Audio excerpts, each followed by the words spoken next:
अगर आपने गुलदाउदी लगा रखी है और उसमें कलियां आ चुकी हैं, 15-20 दिन हो चुके हैं, लेकिन वो फ्लावर में कन्वर्ट नहीं हो रही हैं, तो एक फर्टिलाइज़र डालिए।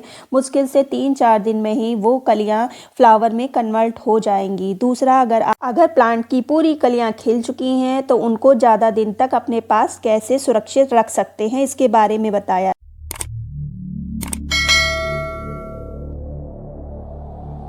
अगर आपकी गुलदाउदी पूरी तरह से खिल चुकी है तो आपको 3-4 काम करके इन फ्लावर को कम से कम 1.5-2 महीने तक आप ऐसे ही रख सकते हैं।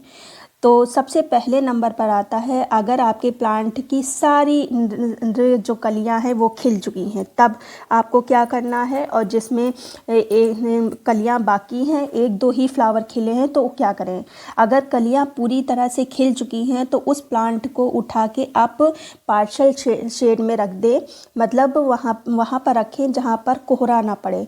कोहरा इन फ्लावर पर पड़ेगा तो कोहरे में होता है पानी, तो इस पे पानी पड़ेगा जिसके कारण फंगस लगेगी, और फंगस अगर फ्लावर में लग गई तो फिर वो फ्लावर ज़्यादा दिन तक नहीं टिकते।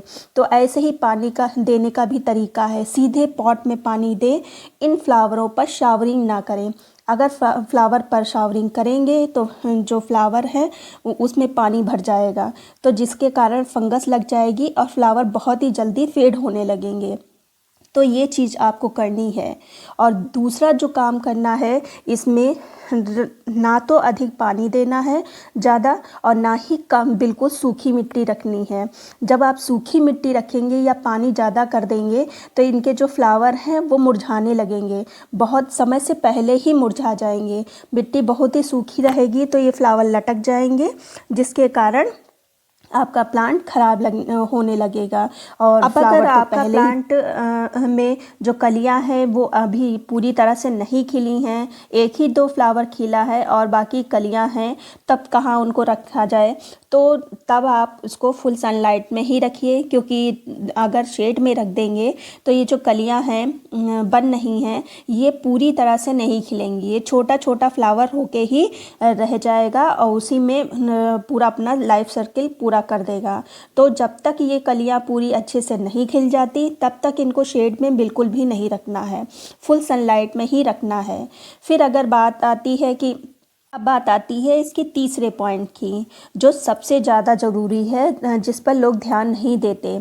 जब फ्लावर खिल जाते हैं पूरे तो उनको एक स्टिक से टाई कर देना चाहिए।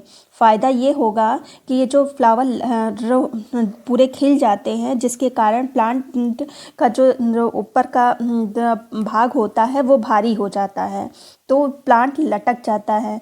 तो जिसके कारण अगर आप ध्यान नहीं देंगे तो ये स्टम्प से टूट जाएगा, तो आपके प्लांट भी ख़राब हो जाएंगे और ये फ्लावर तो बहुत ही जल्दी फेड हो ही जाएगा। इसलिए इसको टाई करना बहुत ही ज़रूरी है, जिस पर ध्यान नहीं दिया जाता।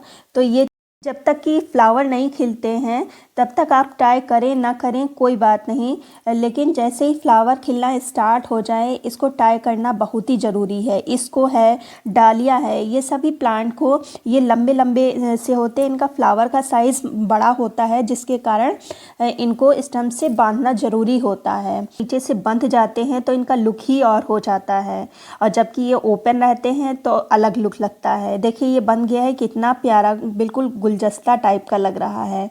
और जब से सुरक्षा की, तो जब कलियां पूरी तरह से खिल जाती हैं तो इसमें इनको 1-1.5 घंटे की धूप दिखाइए और इनको पानी से बचाइए, नमी से बचाइए, किसी भी तरह का कोई कीड़ा नहीं लगेगा। अगर फिर भी लग जाता है तो राख का उपयोग करिए, राख छिड़किए। और क्योंकि स्प्रे किसी भी तरह का मत करिए, क्योंकि स्प्रे भी लिक्विड ही होता है, तो फ़ायदे की जगह वो नुकसान ही करेगा। लेकिन जब जैसे कलियां जो होती हैं, जो अधखिली कलियां होती हैं, जैसे इस तरह की हैं, तो इस पे नज़र बनाए रखिए, क्योंकि इस पे बहुत ही जल्दी ब्लैक कलर के जो इफ़ेक्ट्स होते हैं वो लग जाते हैं, चिपचिपे से कीड़े लग जाते हैं, और अगर वो लग जाते हैं तो कभी कभी कलियां पूरी गिर जाती हैं और कभी कभी तो खिलती ही नहीं हैं। तो एक एक कली आप अच्छे से देखिए, जैसे कि ये आपने देखा होगा। ये देखिए कितने छोटे छोटे से कीड़े, अगर ध्यान नहीं देंगे तो ये ख़राब कर देगा पौधा। तो इसके लिए मैंने अभी ही शायद 2 दिन पहले एक बेहतरीन पेस्टिसाइड और फंगिसाइड और प्लस फर्टिलाइज़र बनाना आपको बताया है। तो इसका उपयोग करिए, बहुत ही इफ़ेक्टिव रिज़ल्ट देता है पौधों पर। तो इसको आप स्प्रे इन कलियों पर कर सकते हैं, तो बहुत अच्छा रिज़ल्ट आपको मिलेगा। लेकिन ये जो फ्लावर हैं, जो पूरी तरह से फ्लावर खिल चुके हैं, इन पे किसी भी तरह का कोई स्प्रे नहीं करना है, ये ध्यान रखिएगा। फिर अगर आप बात आती है इनके फर्टिलाइज़र की, तो अगर प्लांट पे जो फ्लावर हैं, कलियां हैं, वो पूरी तरह से खिल चुकी हैं तो उनके लिए अलग फर्टिलाइज़र है, उनके लिए थोड़ा सा माइल्ड फर्टिलाइज़र होगा। और जिन पे कलियां लगी हैं, फ्लावर अभी पूरी तरह से नहीं खिले हैं, तो उनके लिए अलग फर्टिलाइज़र होगा। तो अभी जिन पे फ्लावर खिल चुके हैं तो उसके लिए, जैसे घर में जो अनियन होता है उसका जो पील निकलता है, जो बाहर की केवल स्किन होती है, उसको पानी में 3 रातों के लिए भिगो दें और चौथे दिन उसका आप लिक्विड उतने ही पानी में डाल के मिक्स करके इनकी जड़ों में डाल सकते हैं। बहुत ही अच्छा रिज़ल्ट देंगे। ये जो फ्लावर हैं काफ़ी दिन तक टिके रहेंगे, इनको बूस्ट मिलेगा, इनको पावर मिलेगी। दूसरा, अगर ये जो गाजर के छिलके होते हैं, इनको भी पानी में डाल के और इसका भी पानी आप प्लांट में दे सकते हैं। जैसे कि ये मैंने परसों भिगो दिए थे, ये जो मैंने किचन में ही मैंने इसको भिगो दिया था। अब इसको भी आप अपने प्लांट में दे सकते हैं। इसमें भी भरपूर मात्रा में पोटेशियम पाई जाती है, विटामिन ए पाया जाता है, काफ़ी अच्छी मात्रा में न्यूट्रिएंट पाया जाता है। तो ये भी आप अपने जो फ्लावरिंग हो चुकी है उन प्लांट में दे सकते हैं। तो मैंने इसका पानी लिया और थोड़ा सादा पानी दिया है। तो ये पानी आप अपने प्लांट में, जो गुलदाउदी के प्लांट हैं, उनमें दे सकते हैं। अब बात आती है कि कलियां आपकी बन चुकी हैं, कम से कम महीना भर हो गया है कलियां बने, लेकिन फ्लावरिंग उसमें नहीं हो रही है। तो ऐसी स्थिति में इनको स्ट्रॉन्ग फर्टिलाइज़र चाहिए जिसमें पोटेशियम भी भरपूर मात्रा में हो, फास्फोरस भी हो। तो इसके लिए आपको लेना है 1 ग्लास पानी, और सबसे पहली जो चीज़ आप डालेंगे वो होगी डीएपी। डीएपी में भरपूर मात्रा में फास्फोरस होती है, ये मेरी वाटर सॉल्युबल है। अगर आप ग्रेन्यूल्स फॉर्म में ले रहे हैं तो 2 दाने आप प्लांट की मिट्टी में दबा दें।